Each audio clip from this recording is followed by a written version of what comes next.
Demo discs can be considered full games in their own right. Or at least that's what 12-year-old me wants you to think when he would swap out his copy of Ratchet & Clank for the Ratchet Deadlocked demo, which is why I have a giant pile of them here. So I decided to start a new series, Demo Disc-ography, where we will be covering various different demos, starting with this one, the 41st PlayStation Magazine demo, which released all the way back in February 2001. So just a little thing of note before we actually get into it, my capture card was won by Razer, not by Elgato, because I made a really bad decision years ago, and for some reason it decided to record the audio like this. 23 hours and 15 minutes ago.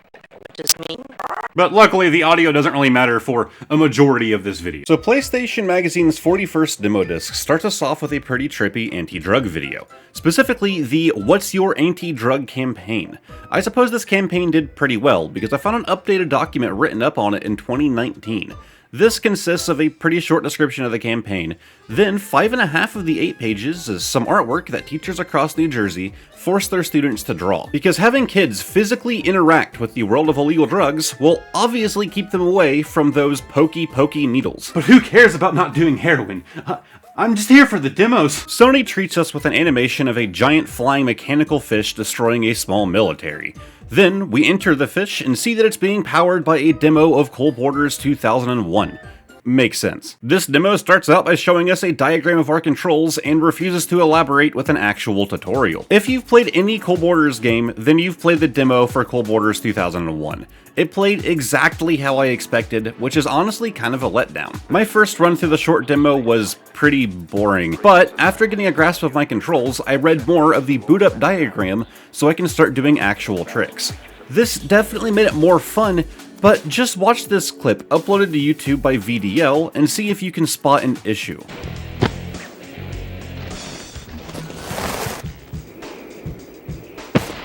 It is so quiet.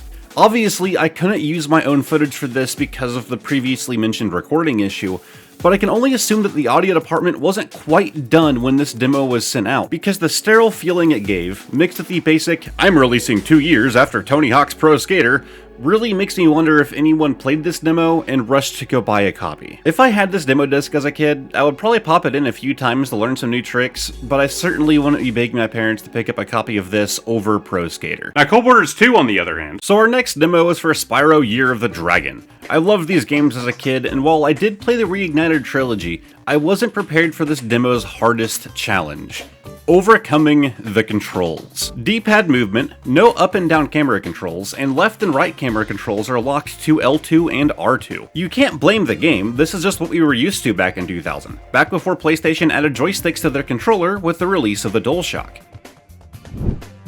Then what the hell? So we get access to 3 slices of the game, starting off with Icy Peak. Starting off your demo with an ice level is a pretty ballsy move. As mentioned, my biggest struggle here was getting used to the controls. But I got used to them faster than I thought I would, even if I certainly wouldn't say that I mastered them. After getting back into the groove of things, this was a pretty fun return to the old Spyro that I used to know and love.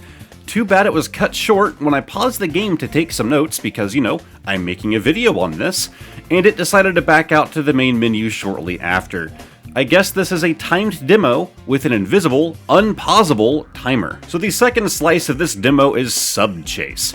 Crazy Ed tells us that his favorite diving spot is being patrolled by submarines, and he needs them taken out so he can get back to looting. This seems like a very reasonable request, so I guess the craziest thing about Crazy Ed is that out of 14 games, he only appears in this one. So this is an aquatic minigame where we pilot Crazy Ed's crazy sub to take down 6 submarines that try to run away from you. You can blind fire missiles, but you pretty much won't ever hit your target this way. Instead, you have to stay on their tail while your crazy missiles lock on. Even then, they can miss, but only if they take a sharp turn behind a wall. After sinking all 6 subs, Crazy Ed rewards us with his crazy egg, which the baby dragon Carly promptly hatches out of. He then tells us that there are more subs in his acid lake, and asks our assistance again.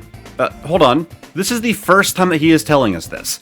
The lake that we are helping him clear out is in fact made of acid. maybe he is a bit crazy. This time we have 7 subs to take out, but they seem to evade faster and they occasionally drop mines behind them, which luckily I never hit. I was dropping these subs much faster this time around, which would have been great if I didn't accidentally exit the level after taking down all but 2 of them. So starting over, I actually had a harder time. The auto lock-on did not seem to work in my favor this time around, but eventually I did take out all 7 subs without injury. It just took far longer. Crazy Ed offers us an apology that he can't reward us any better and gives us another egg, after telling us, quote, "Maybe there will be something better in this one. Damn, take that, Carly should have been born better." Same. We receive the baby dragon Brenda and are sent on our way. This is when I learned that you can run through this shield power-up and gain a temporary immunity to the acid lake. With this, you can go swimming without the need for the sub. I was hoping this would lead to a secret, like another egg to upstage that disappointment Carly, but nope, all I could find was a bunch of money. Honestly, I did this for a decent amount of time, like I would have something to spend all of this money on later, but of course, reality set in that this is only a demo. Now that could have just been my early childhood nostalgia speaking, but it's always a good sign when a demo makes you forget that you're playing a demo. Our third and final slice of Spyro Year of the Dragon is Agent 9's lab, a part of the game where instead of helping another character, we get to play as them. Agent 9 is trying to take back his and the Professor's island from an army of Rhinox. Once again, I wish you could hear the audio here, so I'll throw up this clip from Ethereal Crisp on YouTube. Ah, Agent 9, my favorite pupil. Welcome back to my island laboratory. I'm afraid Rhinox have taken over the whole island. Perhaps you could stop them before they destroy all my research. Yes, the voice of the professor is Tom Kenny, best known for playing SpongeBob, and here he is doing a very similar voice. While confirming that this is in fact Tom Kenny, I discovered something far more interesting. Huh, neat. So this is where Spyro goes third-person shooter. We are given some targets to try a ray gun on, but behind some of these targets are armed Rhinox. We take them out and are sent up against a never-ending stream of the guys. We just have to shoot a control panel to get them to stop spawning. This was pretty simple. This process pretty much just repeats, with us eventually learning how to use a scope to take out some nesting birds. As you do. And how to use grenades to take out armored Rhinox. This part sucks. It takes a fair amount of time to line up the throw, and you can't back out of it. While aiming, you can't move, so you're just the sitting duck, or monkey. Yo, revive me, I have the ray gun, man. I got the ray gun. We eventually clear out the island of Rhinox, get given an egg from the professor, and the demo comes to a close. Altogether, while the poorly aged controls certainly held this demo back, I did enjoy my time, and I would have definitely played through this demo a handful of times as a kid. Now it's time for the Crash Bash demo. This is a party game released back in 2000, and I only have vague memories of playing it, specifically the first minigame, Pogo Painter. Maybe I had only ever played a demo of this game released on a different disc. The objective here is pretty simple. As you move, you highlight the squares that you walk on. By collecting a box, your highlighted squares are cleared out and are then cashed in for points. There are a handful of power-ups, like the arrows that claim a line of squares for you, the boots that give you a pretty good speed boost, and the missile. Shoot any other player with this and they get stunned for a short period of time. I did enjoy my time with this, but it just kept having you play it again and again on loop. So eventually I called it quits and went on to the second minigame, Polar Panic. Your goal here is to ram your opponents off the map while all of you ride on little baby polar bears. The map begins with ice built up along the edge that first has to be cleared away in order to knock anybody off. There is also this satellite ray gun thing that floats over the map, and it seems to either bless you with gigantism or it makes you tiny and easier to fling away. This wasn't really doing it for me, but the full version of the game does have 28 minigames, so I guess they can't all be winners. Before moving on to the final game, I had a realization. Oh yeah, party games are supposed to be played with friends. So I hooked up a second controller and forced my girlfriend to play some Crash Bash. Yeah, this is my definition of a date. As expected, any party game is a lot better when playing with real people. Pogo Painter actually turned into a co-op game, which we didn't realize until we had won. The same was true for Polar Panic, where we won when Anna shoved our final opponent off the map. The game suddenly defaulting to co-op was a decent surprise, but I certainly hope that in the full version of this game, you had the ability to decide if it's going to be PvP or co-op. The final game was Pogo a Go-Go, however, it tells you that you have to clear all other challenges in order to unlock it. I was already super tired of both of the other games, so no, I didn't go play both of them on loop for an hour for the hope of completing some challenges, especially when they don't tell you what is needed to complete these so far unmentioned challenges. This demo would have been great as a kid. I remember playing the Fusion Frenzy demo growing up, and that was always a great thing to have around. It was very similar to this. It was a mini game collection meant to be played with multiple people. While just like this, it only had a couple mini games to play, that's all that we really needed before we would move on to another multiplayer game like Star Wars Battlefront. Mort the Chicken. I can't say that I've ever heard of this game, and I cannot tell if I should be happy that I know it now. The best way to describe this game is to imagine that Goat Simulator was made by the guys who did Bubsy, but it was about a chicken and was made about 20 years before the original Goat Simulator. The wacky, erratic movement is there. Your head will randomly face different directions, including directly back at the camera, and basically all of your actions are done by flinging your head in different ways.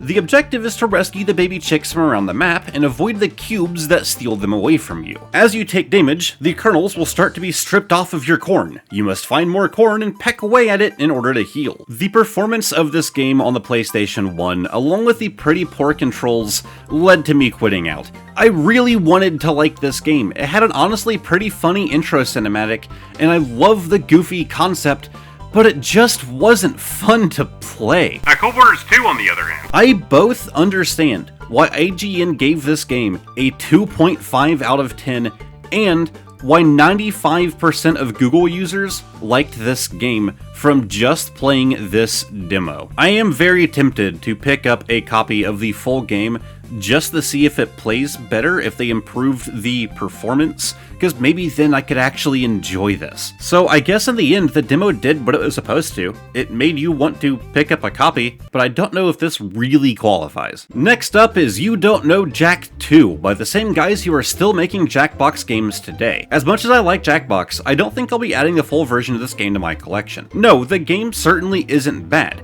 It would be pretty hard to mess up a trivia game. Rather, the game is simply just dated. All of the questions asked had to do with celebrities and media from the 90s, and I still hardly know anything about celebrities from the 2020s. Me and my girlfriend gave it a shot, but we were essentially just blind guessing the whole time. I'm sure for its time this would have been a pretty fun demo, but there isn't really a reason to go back and play it today. Fuck you! Our final demo is for Star Wars Demolition. This demo supported 2 players, so of course that's how we play. Look, I'll just get this out of the way now. I don't like this game. This is essentially just a PvP vehicle combat game set in the Star Wars universe. But I own 3 copies of iToy Play, so what value does my opinion really have? But I mean, you have to have a copy of iToy Play for every PlayStation 2 that you own. I mean, sure, if you were itching to pilot some Star Wars vehicles, this would probably do. But this game released just 5 years before the first Battlefront game, which is better in every way. Granted, back in 2000, no one would have known that Battlefront was coming, but that did give this game a shelf life. You basically just drive around the map to search for a good secondary weapon and shoot the hell out of each other. Aside from evading, there isn't really a good reason to explore the map, as the secondary weapons we found simply were not as good as the default, or at least not as reliable. You also can't sneak around in this game, as your opponent will always have an indicator to tell them where you are, making positioning not nearly as important. I will say that the full game has decent scores over on Metacritic, but I feel like I agree most with the review by CNET, just based on what I could play in this demo. Now, I'm sure if the full game has a campaign, that would actually be pretty fun, but as for what you can actually find here in this demo, no, I would not have gone back to this one as a kid. So, in conclusion, what do I think about this thing? it's not bad. I think as a kid, like I said, I would love to have the Spyro one on there. I might have checked out Cold Borders a couple times, but it wouldn't be a thing I'd be itching to put the disc in for. But I honestly do think the best value proposition in this thing for a 12-year-old back in 2001, oh wait, I was 6 in 2001, would have been Crash Bash, mostly just for the fun party games. I had originally thought that I might like give a score to each of the demos and then give an overall score to everything that was packaged on this disc. But I didn't really like 100% all of them. I mean, the first thing in Spyro ended up backing out on me and I didn't want to have to go through it again, yada yada. So I don't think it'd be fair for me to give them a rating. Rather, I think it's more fun just to give you my opinion on it and then you can make up your own from what you saw and what I said. Well, what do you think of this video? If I'm correct, this will be my 200th video on this channel, although I haven't uploaded it in like a year. I'm trying to get back to posting on here. And I think the big way that I'm going to start doing that is with these. I think this is a really fun video idea. So let me know what you guys think. I might have some bloopers that are going to be going on here after this. I really hope that you guys liked it. Like it and subscribe and check out my other channel where I haven't stopped posting and post like at least twice a week and YouTube Shorts all the time. I'll have a link for that down below as well. But hopefully I'll see all of you guys again on the next episode of Demo Disc-ography, if I do another.